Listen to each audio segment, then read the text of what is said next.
Efi and the team. It's a great honor for me to be here, especially when I was a PhD student. Jim's and Daron's work was a very big inspiration for all PhD students at the time who were taking this view that economic development doesn't simply come from investment, from infrastructure, perhaps from skills, but it also comes because from the underlying power, political power of the society and the institutions at place. So let me start with the two questions that I think plague and characterize the Greek society. What is going to be next? But this is closely related to a question that we have not answered, which regards why this thing happened. And I think that if we are to come up with a solution for the future, we better start understanding what happened in the past because the two are interlinked. Let me not, everybody, likes economists to give stats. Let me not give you the stats of the Greek crisis, but let me just tell you that now Greece is the fourth poorest EU member country. It used to be somewhere in the middle with an upward trajectory. Now it's like the fourth poorest. And, you don't need statistics. You can see pictures of homeless, of people living actually in upper middle class neighborhood downtown Athens, collecting food from garbages. You have like dreams draining. So they're like, and on top of that, you have a humanitarian crisis. So the why, I think it is still unanswered because for a typical Greek situation, there's a lot of animosity and political debate on what led us here. There's also noise from the media. And also there is a lot of fighting, if you like. Now, in my view, in economics, there have been, roughly speaking, 4 readings of the Greek crisis. The first, let me call it the German, if you like, view, is that the Greeks had their party, and effectively it was hangover time. And what is crucial is that if you buy this story, the key problem was debt, was the excessive fiscal deficits. So therefore, any correction had to start from some form of fiscal sustainability. Then you had like a view coming mostly from US-based so-called neo-Keynesian economists who thought that, look, actually fiscal policy should have been actually accommodative during the crisis rather than actually cutting expenditure and raising taxes. Third, like the more recent incarnation, was that this whole doom loop between banks and sovereigns. And as the previous session with the 3 Georges highlighted, there was also this fourth reading that perhaps the problem is on the competitiveness. It's the fact that, jumping on Jim's remark, Greek firms do not actually patent many things. There's not much innovation or entrepreneurship. Now, depending on which story you buy, as typical in the Greek society, there was a blame game. So who was to put the blame? The politicians, the old politicians. Now people accuse the new politicians. The banks giving excessive loans, the media. Perhaps, you were now, during the crisis, we started accusing the foreigners. Perhaps there was a bad design of the euro. Perhaps the Troika and the IMF, the various EU member counters, the ECB, played a negative role. However, my reading of the crisis is that no matter which story you buy, the fiscal profligacy, the fiscal policy during the crisis, or the problems in banks, or the competitiveness, effectively, you are looking at outcomes. What lies at the root are the extremely dysfunctional and clientistic Greek institutions. So the debt, the very high levels of debt, or actually, as George Kouliarakis pointed out, Greece had like this habit of running excessive fiscal deficits. Actually, these effectively are the symptoms of the problem. And what lies at the core was an inefficient public administration, inefficient regulations, extremely inefficient and corrupt courts, and much more generally what Jim and Daron coined in their book as extractive institutions. Perhaps not Mugabe style, but something perhaps more similar to Mexico or Colombia style. So what I tend to believe, and actually that's a quote from my favorite movie, the Casablanca, a sigh is just a sigh, the fundamental things apply as time goes by.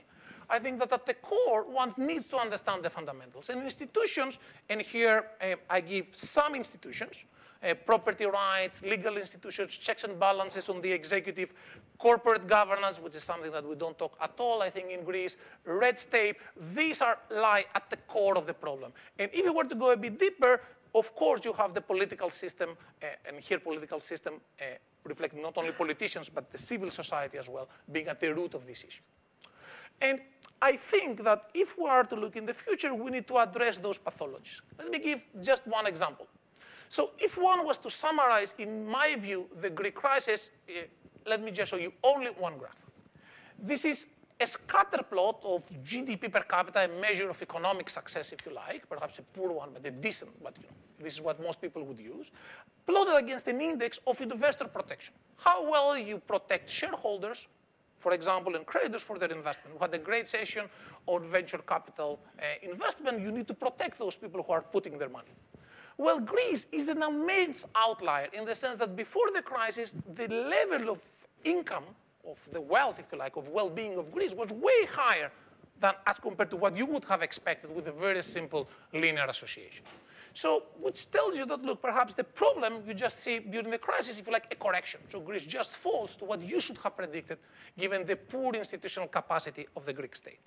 For example, this is the measure I mentioned earlier. This is a measure of shareholders' rights. It was abysmally low, way lower than other European Union member countries. You can look at inefficiency in the court system, which together with other Southern European countries, Greece was scoring very, very low. And actually, perhaps related to this issue, you have a very limited penetration of information technology here on the justice system, but this applies much more generally in the Greek state. Given the short time, let me just mention that this was an issue that characterized other countries of the European periphery. And if anything, in the booming years, institutional quality and state capacity in Greece and the other countries of the European periphery were somewhat deteriorating, which is interesting because typically those indicators have been accused of reflecting development. Actually, when Greece was doing well, actually you could have spotted perhaps some weaknesses emerging there. Now, sadly enough, time goes by, and Greece had to sign 3 memorandum of understandings and associated economic adjustment programs, which had a huge focus on the fiscal conditions, which truly were important. There were some effort to correct trade imbalances, although sadly enough, the correction of the trade deficit came mostly because Greeks consume now less from what is produced outside the world, rather than by increasing Greek exports. Now,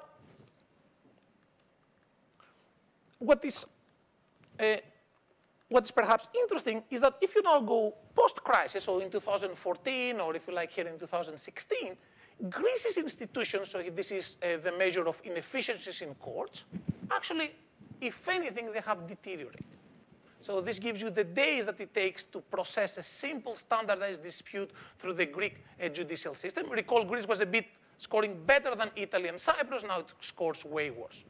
The same applies when one is to look at the bankruptcy, which is another actually quite important aspect if you are an investor. So Greek investors who possess collateral get only something like 30 cents on the euro, way lower than in other comparable countries. So I think we need to reflect why institutional reform has to a first approximation failed. And here I give my view. I think a significant barrier was the lack of ownership. Institutional reforms were imposed or were seen to be imposed by foreigners. There was powerful insiders like the Carlos Slim example, both coming from the super rich, but also coming from vested interests that opposed those reforms. At the same time, reforms coincided with austerity. So now if I go to my friends or cousins in Greece and tell them about institutional reform, they would immediately think that I want to tax them, which is actually quite important. A lot of those reforms were actually quickly done to meet another closing, if you like, of the various MOUs that were signed. So in a nutshell, institutional reform, although significant things have taken place, I think it's fair to say that it has failed. So what next? So Greeks tend to have like extremely polar views. So either some are like super bullish, some people are very bearish. But actually what I observe is that a lot of passiveness, if you like, of that. So we all sit in a cafeteria, we discuss, and we're either bullish or passive, but without doing much. And I think what is great, by the way, since I'm not number 7 in Reload Greece, but I think I'm one of the first ones, is that, let's act. And this I have like 2 quotes from Muhammad Ali: don't count the days, make the days count. Or, the best way to make your dreams come true is to act. So I think that what Greece has to do, and actually there's no better audience than this one, is to think about what we can do about this country. And I think what Greece needs is another, if you like, a bailout program. You may think, what is another bailout program? And I think Greece needs a fourth bailout program that will involve the Greek society, civil society, perhaps political parties in the parliament, that it is an institutional bailout. We have had 3 bailouts looking on fiscal policy, as George pointed out, important, about correcting trade imbalances, important, but I think that those, if you like, are the symptoms rather than the deep cause. And I think we need an institutional bailout that will come from Greeks of the diaspora, from Greek entrepreneurs, from Greek bankers, from the Greek people. And I think that we need to have the following, it should touch the following areas: the judiciary, legal institutions, public administration, corporate governance, regulation. It has to cover all areas. And why is that? And let me actually conclude with this insight. So this is a typical slide that perhaps Jim and I use when we teach poverty traps. The idea there is that in poor societies, you need to make huge interventions, because if you make small marginal interventions, those will not last. And one of the issues that the Greek crisis teaches us is that small interventions, if you try to a bit improve here or a bit improve there, they will not have a big effect because there are strong complementarities. Actually, the reason why the public administration is dysfunctional is because administrative courts are dysfunctional. And the reason why administrative courts are dysfunctional is because we lack IT in the public sector more generally. So you need, if you like, this was the famous quote of development economists in the 50s and the 60s, a big push. With some common principles that IT has to be there, it should involve the Greek society, it will need to have some international support. And you may say that this is perhaps a mirage, it will be something that will never happen. But let me just conclude, I'll just put them there so you see them.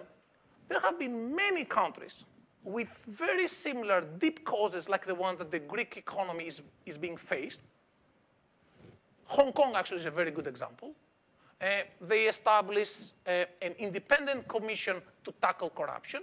Not overnight, but in a period of 10 years, they have managed to take Hong Kong, a country which international scored extremely high on corruption, to be one of the least corrupt countries in the world.